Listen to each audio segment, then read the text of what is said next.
jadi kalau Mas Wang lihat di visi misi kami itu memang mengarah ke situ.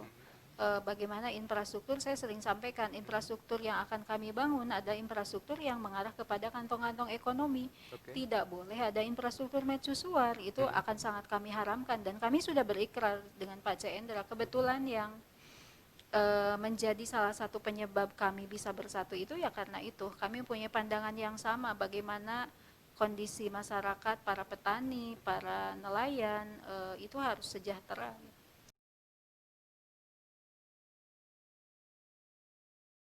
Ada yang spesifik Bu soal pertanian di Jambi? Apa yang kemudian akan dilakukan soal pertanian di Jambi, mengangkat derajatnya kaum petani di Jambi? Apalagi kan kalau Jambi ini yang utamanya kan karet dan sawit. Mm-mm. Ketika karet dan sawit harganya bagus, produksinya Mm-mm. bagus, Mm-mm. semua roda ekonominya berjalan baik. Mm-mm. Mobil laku, motor Mm-mm. laku, bank tidak macet gitu. Betul, betul. Ada.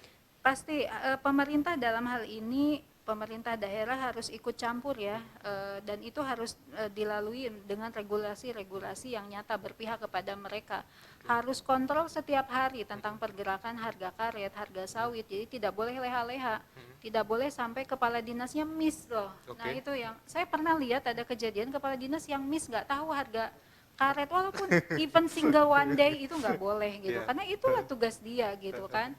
Nah, saya sih bermimpi bahwa saya udah bicara ini sama Pak Cendra, sama Ketua DPR kita, bagaimana BUMD yang ada itu Baper stok itu harus betul-betul dijalankan gitu kan. Itulah campur tangan yang paling penting.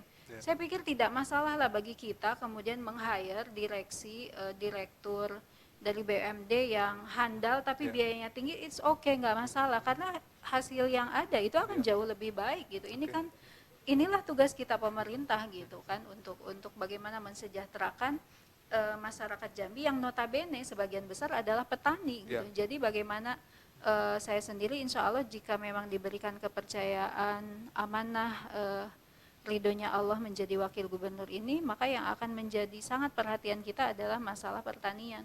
Dan dulu saya bercita-cita bagaimana ada di setiap kabupaten kota itu ada pilot project untuk apa namanya pertanian terpadu.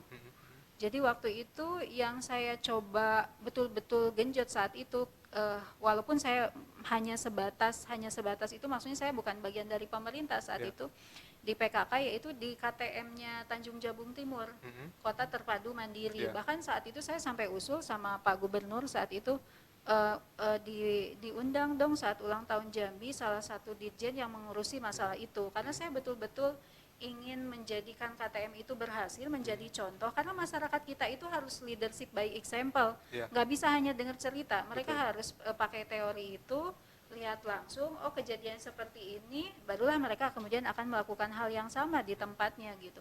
Itu sih. Oke, itu secara umum. Kemudian kalau misalnya kita bicara spesifik, ini anak muda kita ada Jambi itu bonus demografi ya. Usia produktifnya itu lagi tinggi-tingginya nih Bu. Berapa Usia persen sih? Saya 17 belum tahun pas. sampai 40 tahun itu di atas 50%. Saya lupa angka persentasenya berapa ya, tapi itu sangat-sangat tinggi. Terlebih yang sekarang ini adalah usia 18 sampai dengan 34 tahun.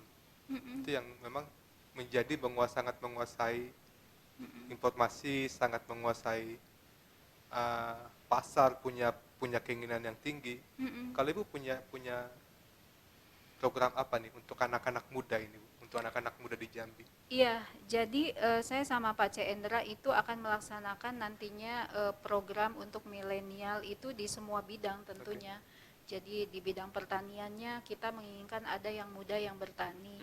Di bidang industri perdagangannya kita menginginkan ada yang muda yang berkreasi gitu kan. Jadi bagaimana semua sumber pembiayaan negara, semua pembiayaan daerah provinsi ini mengarah kepada industri-industri kreatif mereka gitu kan. Oke. Bagaimana kami juga sangat mendorong agar yang muda ini juga harus punya cita-cita ingin jadi petani, dan itu tidak bisa kita katakan oh oke, kalau kamu jadi petani saya akan kasih kamu regulasinya begini, kamu akan dikasih bonus, atau kamu boleh deh nikahin anak kepala desa yang cantik itu gitu kan, kayak gitu-gitu. Nggak bisa seperti itu. Mereka oke melakukannya karena dikasih hadiah, tok begitu dapat hadiah selesai sudah gitu kan. Tapi bagaimana menciptakan iklim itu yang penting, sehingga itu menjadi sebuah kaitan yang sangat erat juga dengan pola pendidikan yang akan kita rubah nantinya. Merubah dalam artian mana yang kurang baik menjadi baik. Cuman sayangnya regulasi yang ada sekarang tidak sepenuhnya berada di tangan provinsi. Yang ada di tangan provinsi itu hanya batas SMA. Ya. Makanya bagaimana nanti kemudian gubernur, wakil gubernur harus mempunyai silaturahmi yang sangat baik dengan bupati, wakil bupati, para sekdanya, para kepala dinasnya, kepala OPD-nya. Bagaimana pendidikan-pendidikan yang ada harus mengarah kepada muara yang sama. Makanya saya mengusulkan bagaimana pendidikan yang tercipta adalah pendidikan yang berbasis juga agraris, pendidikan yang berbasis juga entrepreneur. Bagaimana saya mengusulkan sejak anak usia pra-TK mereka sudah diajarkan tentang pentingnya berbisnis, bahwa ketika profit yang akan mereka capai itu harus jangan lupa adanya zakat, adanya pajak, jadi hal-hal yang seperti itu, dan mereka sudah diajarkan semangat-semangat entrepreneur itu juga diciptakan dengan ibu-ibunya yang kemudian akan melingkan ibu-ibunya juga yang akan kita timbulkan UMKM-nya. Bagaimana sinergitas itu menjadi sebuah terbentuk itu tentu tidak mudah, sehingga saya juga sangat mengharapkan masyarakat memberi kami kesempatan waktu yang juga cukup, tidak lama, tidak juga sebentar gitu, sehingga bagaimana masyarakat yang wise, yang sabar, apalagi dengan adanya corona ini kami akan diberikan keterbatasan dalam hal anggaran. Oke, menarik Bu. Kemudian berarti semangat entrepreneur tadi yang makan dibangun terus-menerus ya? Harus. Indonesia ini entrepreneurnya masih sangat sedikit, masih 1, sekian% yang saya sependek saya tahu. Saya tidak tahu data yang terbaru sekarang, nanti saya coba cari lagi. Tapi khusus untuk Jambi saya melihat sangat-sangat kecil, karena saya melihat semangat orang Jambi untuk jadi PNS itu sangat tinggi, tapi semangat orang Jambi untuk jadi pengusaha itu sangat rendah. Oke, terima kasih banyak Bu Ratu Munawwaroh. Ada yang ingin disampaikan yang terakhir kali untuk masyarakat Jambi, terutama untuk yang menonton kita, untuk Tribuners yang saat ini sedang menyaksikan program ini, Bu Ratu? Sebetulnya ingin disampaikan banyak banget, saya juga agak bingung nih apa yang harus spesifik yang saya sampaikan, tapi barangkali saya hanya ingin menyampaikan kepada masyarakat Jambi, banggalah Anda menjadi warga masyarakat Jambi, karena Jambi itu luar biasa, dianugerahi Allah potensi yang sangat luar biasa. Saya merasa sangat bangga menjadi orang Jambi, dan saya bercita-cita menjadi warga Jambi yang baik, warga Jambi yang betul-betul ingin bercita-cita agar Jambi ini menjadi sebuah provinsi yang terhormat, karena Jambi memang layak untuk dihormati. Oke, terima kasih banyak Bu Ratu Munawwaroh. Sama-sama Mas Buang, sampai ketemu lagi ya. Kita akan jumpa lagi nanti di tempat yang sama. Kita akan Pasti. diskusi Ngobrol lagi. Ngobrol lagi ketika ada harus di sini ngobrolnya ya? Boleh tempat lain nggak? Kita boleh tempat lain Oh sebenarnya. iya, oke. Karena kalau kami anak milenial ini Bu, itu kita tidak akan pernah Are you millennial? oleh waktu gitu, oleh waktu, oleh tempat kita itu no gitu kan. Jadi dimanapun bisa. I don't trust you. Yes. Oke, tadi menarik benar sama Bu Ratu, tapi karena Bu Ratu juga sedang ada kegiatan juga yang nggak bisa ditinggalkan hari ini. Iya, mau Menyaku ketemu janji sama milenial juga sore ini. Ini dari sini kita ke satu media lagi, udah itu ketemu milenial, tapi milenial yang spesial, yaitu milenial di Pebble. Wow. Jadi kalau Mas Wang ke rumah saya, ketemu kue-kue enak, itu bukan bikinan saya, tapi bikinan anak-anak saya yang di Pebble. Itu sebagai salah satu bentuk